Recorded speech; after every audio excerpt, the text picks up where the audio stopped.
이란이 핵을 개발하는 걸 막는데 이스라엘은 실패한 거예요. 핵폭탄 10여 개는 만들 수 있는. 이스라엘 입장에서는 이미 폭격할 타이밍을 놓친 거예요. 지금 이란은 앞으로도 농축을 하겠다는 거예요. 트럼프는 뭐라고 그랬냐? 농축을 하면 다시 폭격을 하겠대요. 네. 그럼 이제 어떻게 돼요? 끝없는 수렁에 빠진 거잖아요. 그러니까 이스라엘 싸움에 지금 미국이 지금 오히려 더 나서서 그런 하게 된 꼴이 됐잖아요. 그럼 트럼프 대통령의 빅픽처는 뭐냐면, 그리고 요 뒤에 배후에 누가 있느냐? 러시아하고 중국이 있는 거죠.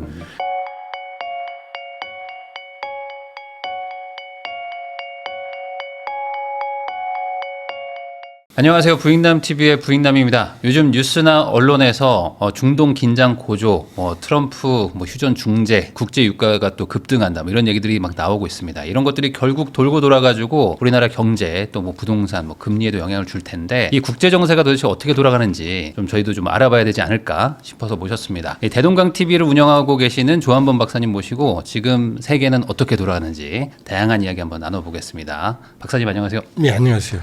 대동강 TV가 아니고요. 세계적인 대동강 TV입니다. 세계적인 대동강 TV를 운영하고 계시는 조한범 박사님과 이야기 나눠보도록 하겠습니다. 오랜만입니다. 네, 또 오랜만에 나와주셨는데, 네. 아니 또 그 사이에 또 새로운 전쟁이 또 터진 건지, 이란하고 또 이스라엘하고. 사실상 계속 전쟁이에요. 우리가 몰라서 그렇죠.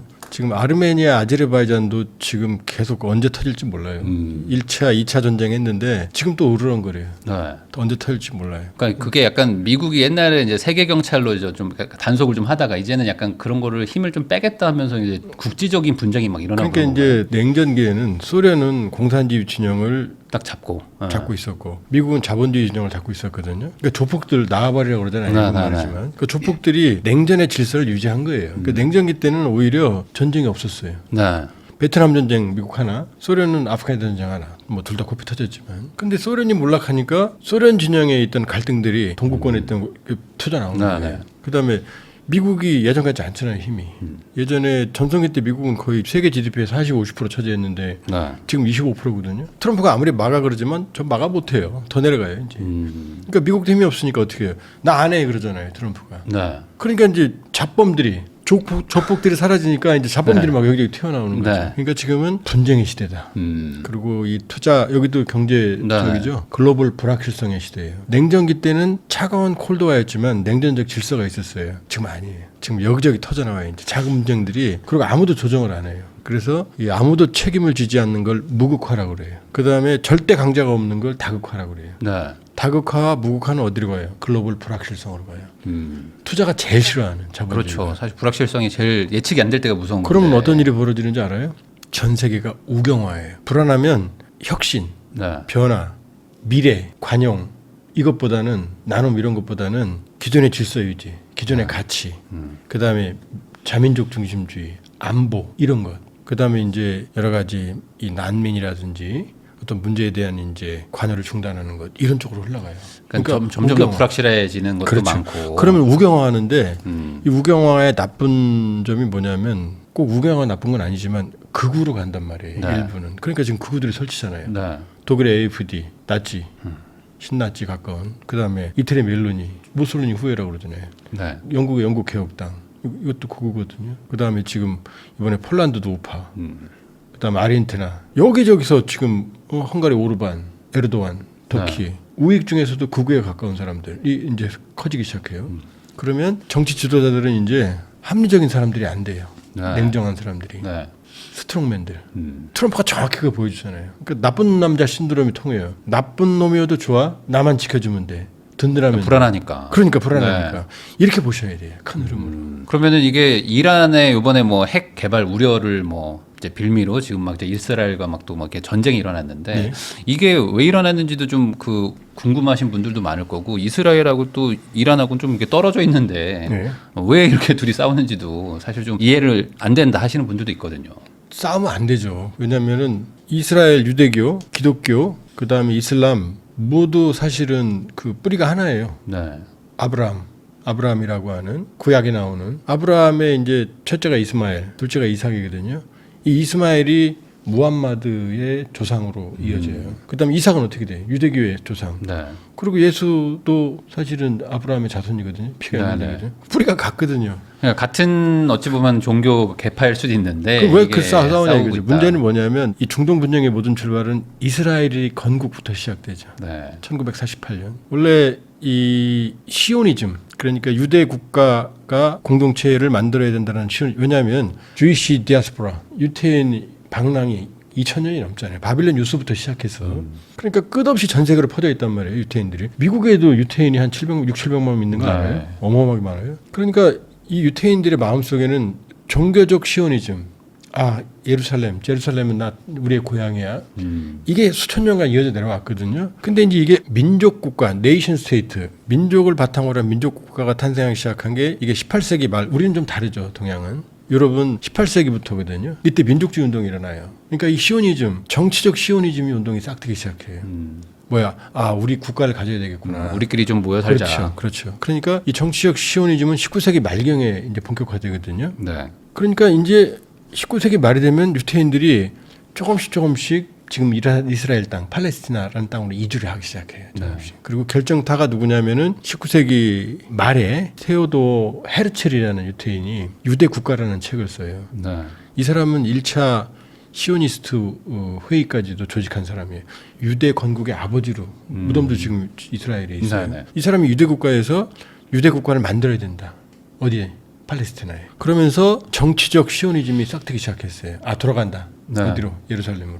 물론 이제 테오도 헤르첼이 꼭 유대 공동체를 그 단일하게 예루살렘만 얘기한 건 아니었어요. 그런데 이 테오도 헤르첼이 왜 유대 국가라는 책을 결정적으로 썼냐면 그 당시 아주 유명한 프랑스 지성사의 큰 충격을 준 드레피스 사건이라는 게 있었어요. 네. 그건 뭐냐면 드레피스라는 유대인 장교가 간첩 혐의로 투옥이 돼요. 근데 알고 보니까 이 사람이 간첩이 아니었어요. 진범이 잡혔어. 네. 근데 프랑스는 그걸 덮었어요. 왜냐? 유대인한테 뒤집어 씌우려고. 네. 이 사람은 드레피스는 나중에 무죄로 선고받아서 복무도 했고 장교로 제대해서 조용히 찾아 죽었어요. 근데 이 드레피스 사건이 사실 테오도 헤르첼한테 결정타를 준 거죠. 유대인은 나라가 없으면 안 되겠구나. 여기에 이제 1차 세계대전 터지니까 그때 영국 이 아랍 지역을 팔레스티나를 포함한 아랍 지역을 장악하고 있던 건 오스만 제국이었어요. 네. 오스만 제국이 이슬람이었고 1차 세계대전 타니까 영국은 이제 1915년에 맥마흔 선언이라고 그래서 맥마흔이라는 사람이 영국이죠. 아랍계 종교 지도자들한테 아랍 국가를 만들어주겠다.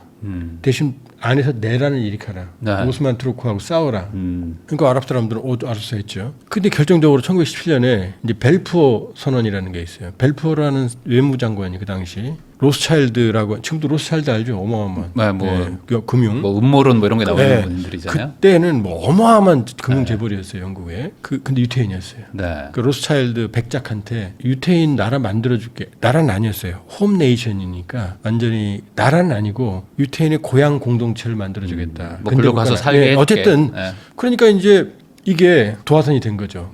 만들 수 있구나. 그리고 2차 세계대전이 끝나고 나서 영국이 이 아랍 팔레스타인 지역을 위탁 통치를 했단 말이에요. 네. 그러니까 이제 이때 유태인들이 본격적으로 이제 이주를 하기 했군요. 시작한 거죠. 영국의 말을 듣고. 그렇죠. 네. 영국이 뭐 통제도 했다고 그러지만 어쨌든 영국 아니었으면 이스라엘은 탄생하기가 어려웠지.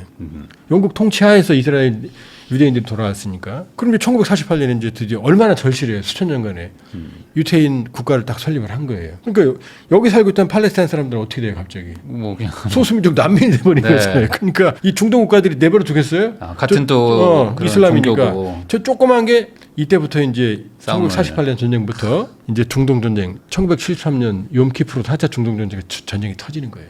막 이스라엘이 갑자기 이 이슬람 문명에 2000년 만에 들어와서 여기 2000년 전에 사람이 들어와서 부익남 사무실 내 거야. 그럼 참아요, 안 참아요? 네? 그러니까 조선 시대 때 우리 할아버지 땅이었다. 아니 조선 시대도 아니고 2000년 2000년 전이니까 고조선에. 그러네, 뭐. 고구려 때다. 물론 이제 그 역사적으로 유태인들한테는 그 뿌리고 네. 이게 씨앗이었어요. 근데 재밌는 게 재밌다기보다는 전쟁하는데 그런데 이 4차 중동전까지는 이란은 이스라엘하고 사이가 나쁘지 않았어요. 네. 왜냐하면 이란하고 이라크는 대립 관계였거든요. 그렇죠. 이란은 좀 떨어져 있으니까. 1600km 떨어져 네. 있으니까 1000마일 정도. 사실 적은 내 친구니까 그러니까 같이 1979년 호메이니가 이슬람 혁명을 일으키기 전까지 그냥 네. 팔레비 왕조였거든요. 이 팔레비 왕조는 이스라엘하고 친했어요. 이라크 공동 견제하고 그 이란 내 소수민족 탄압 이런 거에 이스라엘이 협력을 했거든. 네. 그러니까 사이가 나쁘지 않았어요. 그러니까 팔레비 왕조는 친미 친이스라엘 국가였어요. 네. 왜 친미냐? 지금 이란 지도를 보면요. 누구든지 중동을 장악하려면 이란을 장악해야 된다는 걸 알 수가 있어요. 이란은 중앙에 있어요. 네. 그 사우디아라비아처럼 다 사막도 아니에요. 산악도 있고 골고루 발달해 있어요. 인구는 9천만이에요. 사우디 3,400, 이라크 4,600밖에 네. 안 돼요. 유전도 많이 있고. 석유는 세계 4위, 네. 가스는 세계 2위 매장량이에요.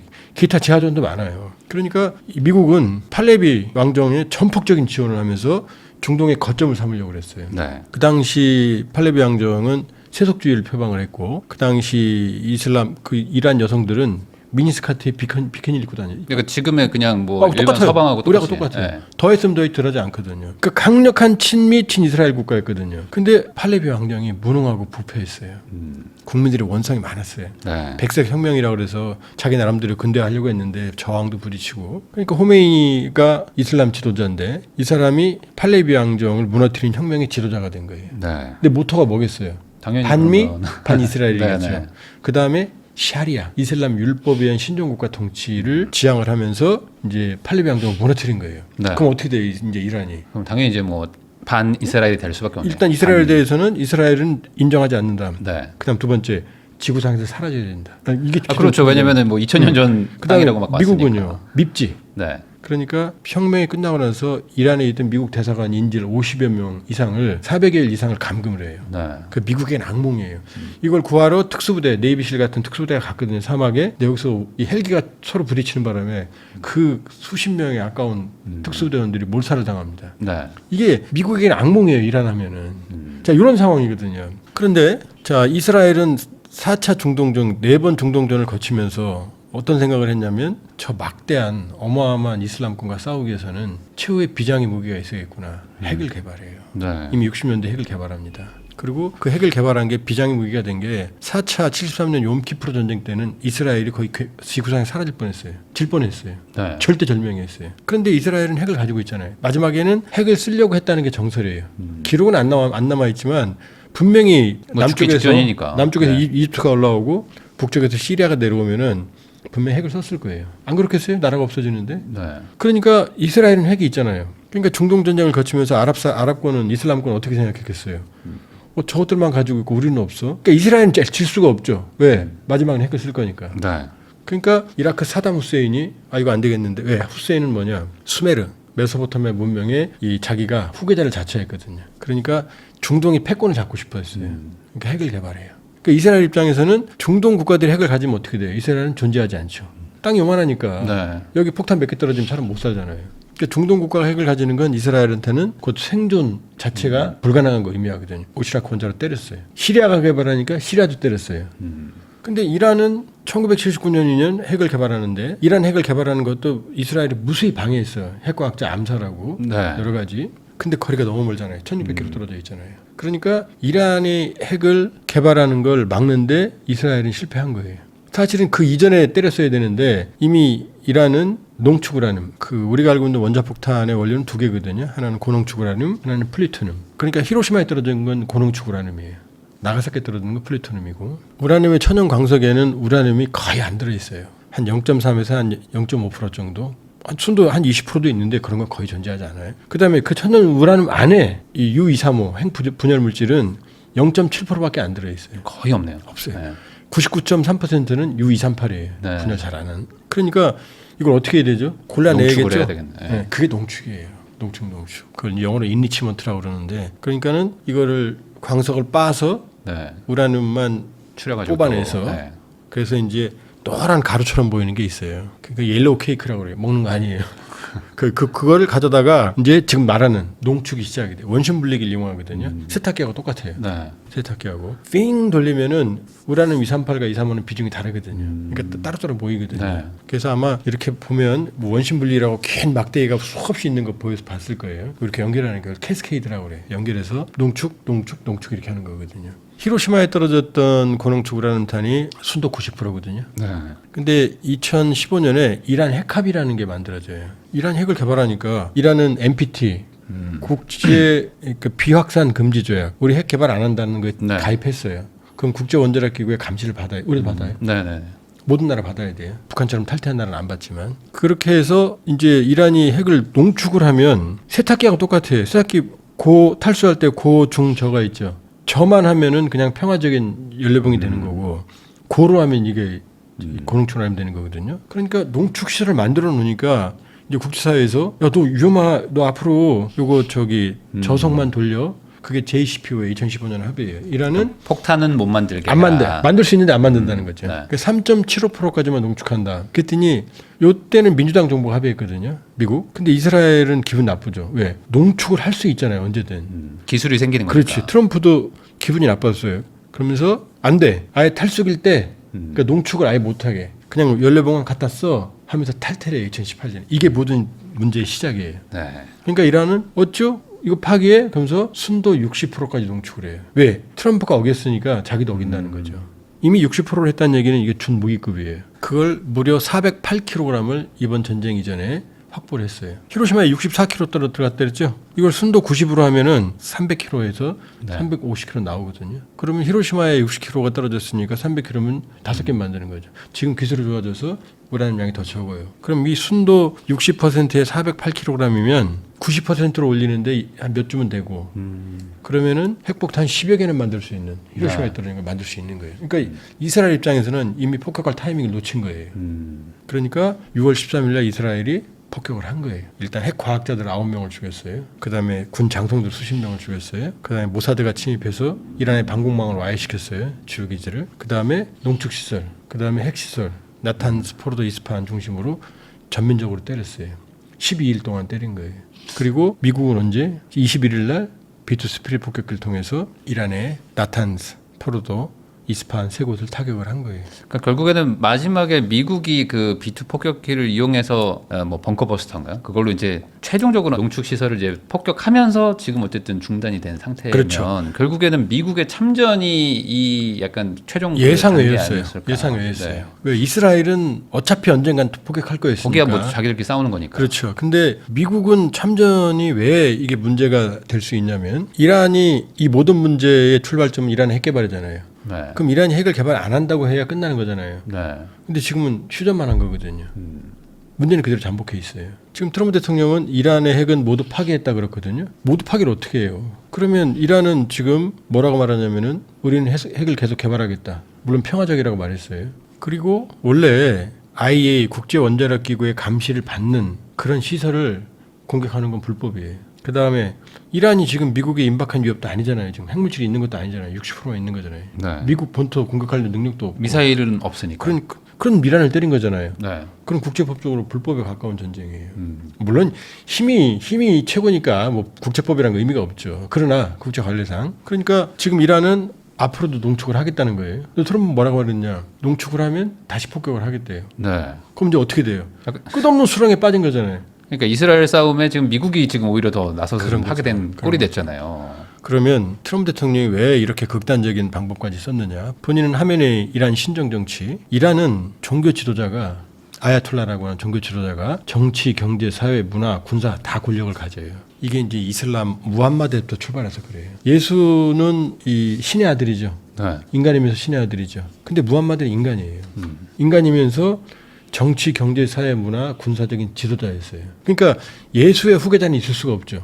그런데 신의 아들이니까. 네. 근데 무함마드는 죽으면서 어떻게 돼요? 종교 지도자지만 일상생활을 지배하는 지도자였잖아요. 그 후계자가 있어야 되는 거잖아요. 네. 이게 쭉쭉쭉쭉 내려와서 시아파로 가서는 이제 바로 아야톨라라거나 이 호메이니에 의해서 두 번째 하메네이가 온 거예요. 네. 그러니까 이란은 이 종교 지도자가 모든 걸 장악을 해요. 대통령도 의미 없어요. 국민들이 뽑지만 하메네이가 안 돼 그러면 안 되는 거고 너 나가 그러면 나가야 돼요. 네. 그러니까 하메네이가 모든 권력이 있잖아요. 그러면 지금 트럼프의 빅픽처를 읽어야 되는데 자, 핵 문제에 대해서는 이스라엘하고 미국 입장이 같아요. 이란이 핵을 가지게 되면 정말로 이스라엘은 지구상에 사라질 거고 그러면 이 미국의 빅픽처에 이스라엘이라는 거점은 항상 상수거든요. 이걸 막아야 되니까 이란의 핵을 개발을 하는 걸 막는다는 건 동의할 수 있어요. 그런데 트럼프 대통령이 대통령 선거 캠페인 기간 중에 러우 전쟁은 24hours, 24시간 안에 끝난다. 이거는 빨리 끝내는 게 목적이에요. 지금 뭐 우크라이나 또 무기 공급 안 한다고 그러죠. 네.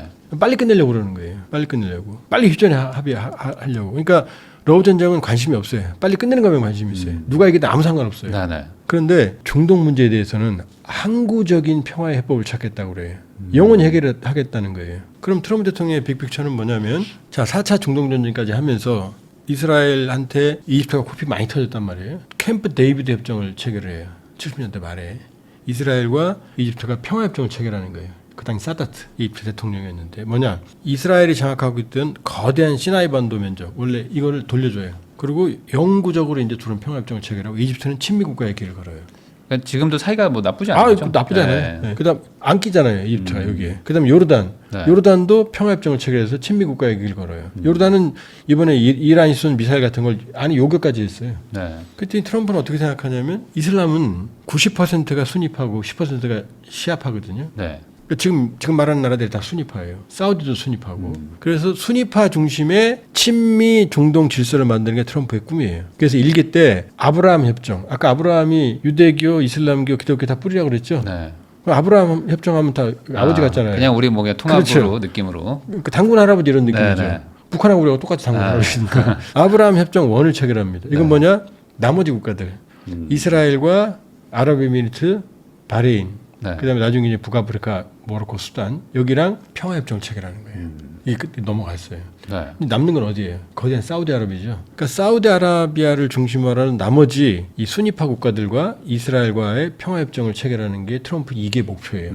그럼 중동은 완전히 친미 친이스라엘 계열의 순위파 정치 지형이 만들어지는 거고 이게 트럼프가 생각하는 빅픽처예요. 시아파 빼고는 뭐 그렇죠. 이게 동단결. 이게 모든 문제 해결되는 네, 네, 거예요. 네. 근데 여기에 이제 딴지를 거는 게 시아파예요. 이란. 네. 이란은 자 지금은 이제 중동의 맹주를 다스렸던 이라크는 붕괴됐고 근데 이란과 사우디아라비아가 이제 무함마드의 출생지 메카도 있고 네. 또 메디나도 있고 그러니까 순위파 이슬람의 성지예요. 그러니까 사우디아라비아는 이슬람의 어떤 성지라는 걸 배경으로 이 중동의 맹주 거대한 지하자 원유를 바탕으로 이게 빈살만의 꿈이에요 지금 왕세자. 근데 이란은 시아파잖아요. 이란은 뭐냐면 시아파를 중심으로 하는 이란이 맹주가 되는 이란은 자존심이 아주 세거든요. 왜? 네. 페르시아의 뿌리라는 그 후예라는. 근데 이란의 문제는 뭐냐면은 순위파는 90%인데 시아파는 숫자가 작잖아요. 그래서 반미 반이스라엘 시아파 벨트를 형성합니다. 네. 맨 위가 어디냐? 아제르바이잔. 아제르바이잔은 인구의 85%가 시아파예요. 네. 그래서 아르메니아하고 아제르바이잔 지난 2차 전쟁 때 이란이 지원해서 아제르바이잔이 압승을 해요. 근데 아제르바이잔은 아직 이 시아파 벨트는 안 들어와 있어요. 네. 반미 반이스라엘 여기에는 명백히는 안 들어와 있어요. 그러면 이제 시아파 벨트는 어디냐? 시리아, 아사드 정권. 이게 그 지도부가 시아파거든요. 그다음에 이라크의 인구의 대부분 한 65%가 시아파예요. 그러니까 이라크에 있는 시아파 민병대는 이란 말을 듣지 이라크 정부 말을 안 들어요. 그다음에 후티 예멘의 후티는 한 인구의 한 40%가 이 시아파예요. 이 후티 반군이 시아파예요 지금. 정부군은 순위파고. 네. 그다음에 레바논은 헤즈볼라. 레바논은 기독교 순위파 시아파가 골고루 3분의 1씩 있거든요. 헤즈볼라가 시아파거든요. 다 이란 얘기 나오면 같이 나오는 세트. 네. 네. 그다음에 이제 가자족의 하마스. 네. 근데 하마스는 재밌는 게 순위파예요. 아. 근데 아무도 안 도와주는데 이란이 전폭적으로 지원해 주니까 이스라엘 전략적으로 연대를 맺은 네네. 거예요. 이게 이제 시아파 벨트고 이게 시아파 벨트의 소위 저항의 축이고 그 중심에 이란이 있는 거예요. 그러니까 모든 문제 후티 나오고 뭐 단 항상 이란 나오잖아요. 그리고 요 뒤에 배후에 누가 있느냐? 러시아하고 중국이 있는 거죠. 그러니까 후티가 그 이 홍해 이쪽에서 서방의 상선들 유조선을 공격할 때도 중국하고 러시아 배는 하나도 한 번도 공격한 적이 없어요. 요게 그 그림이에요. 네. 요게 그림. 그러니까 트럼프 대통령은 어떻게? 저 이란의 힘을 빼야 되겠다. 이란의 뭐 하메네이 정권 레짐 체인지가 목표가 아니다라고 말했지만 그게 아니고 아예 이란의 힘을 쫙 빼버리자. 그러면 아브라함 협정 2를 체결하고 사우디가 이제 중동의 맹주가 되는 거고 이란은 힘은 아예 죽여버리고 이게 트럼프의 빅픽처예요. 그러니까 무리하게 폭격까지 한 거예요. 그러고는 입으로는 이제 하메네이 정권 교체 안 해 그러는 거죠. 근데 사실상 교체를 해가지고 속으로는 확실히 교체든 아니든 어쨌든 찍소리 못하게 힘을 약화시키려고 하는 거죠. 지금. 아, 그러니까 좀 약간 생각보다 좀 조급한 느낌이 들더라도 먼저 폭격을 할 수밖에 없었고. 폭격한 거죠. 그러니까 네. 이렇게 하니까 흐름이 어떻게 되죠? 큰 그림 그려지죠. 네. 그럼 이제 시아파하고 순위파는 물하고 불과 같아요. 그러니까 이란이 저렇게 얻어 터지는데도 순위파들은 조용히 지켜보고 있잖아요. 생각보다 뭐 얘기가 없더라고요. 뭐 그러면 안 되는 거 아니야? 뭐 이 정도 말하고 싸우지 마 얘들아 네, 이 정도 그렇죠. 그냥. 아. 사우디아라비아는 좋죠 오히려. 네. 왜? 이란 인구가 9천만이라고 그랬죠. 지금 사우디아라비아, 바레인, 아랍에미리트 이런 나라 다 왕정이거든요. 그러니까 권력 기반이 취약해요, 사실은. 네. 그러니까 이란에서 오는 이슬람 혁명, 정통 이슬람 샤리아 율법에 의한 이런 걸 아주 두려워한단 말이에요. 그러니까 이란이 의도터지고 깨지면 이제 이 순위파 국가들은 속으로는 이제 말은 안 하지만 네. 속으로는 이제 신나죠. 본인의 권력이 이제 그렇죠. 계속 좀 공고해지니까. 그러면 아니 같은 이슬람인데 서로 도와주면 되지. 도와줄 수가 없어요. 왜냐 같은 종파 같은 이슬람 안에서 다른 종교보다 더 왼수예요.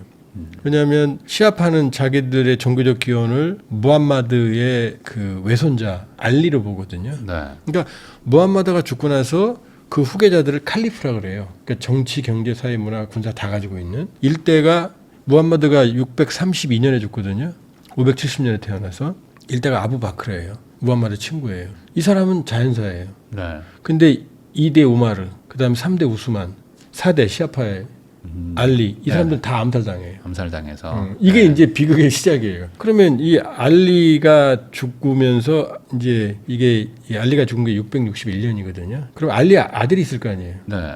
이게 첫째 아들이 하산, 그 다음에 이제 후세인이거든요. 자, 지금 4명의 칼리프가 있었죠. 네. 여기까지를 정통 칼리프라 그래요. 순위파도 이건 인정을 해요.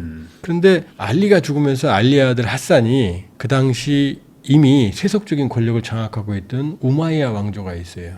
그때 1세가 위아무야 1세인데 이 위아무야 1세가 이미 알리 때 서로 권력 갈등을 해요. 갈등을.